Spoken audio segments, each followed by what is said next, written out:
आंगन में करब शिव चर्चा, शिव गुरु आई हैं जरूर, शिव गुरु आई हैं जरूर।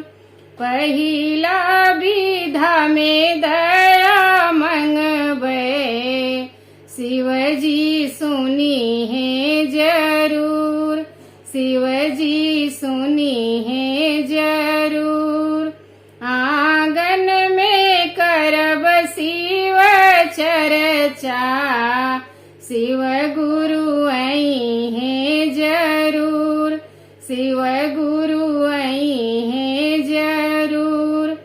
दूसरा विधा में चर्चा करबे, शिव जी सुनी है जरूर, शिव जी सुनी है जरूर।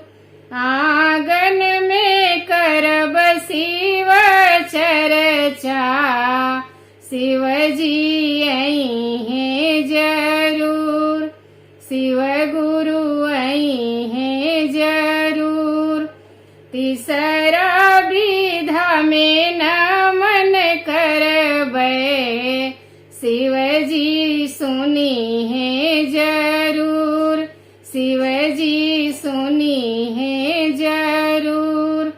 आंगन में करब शिव चर्चा, शिव जी आई हैं जरूर, शिव जी आई हैं जरूर।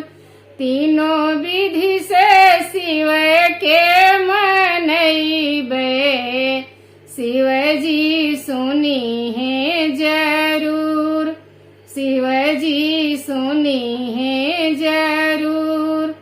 आंगन में करब शिव चर्चा, शिव जी आई हैं जरूर, शिव जी आई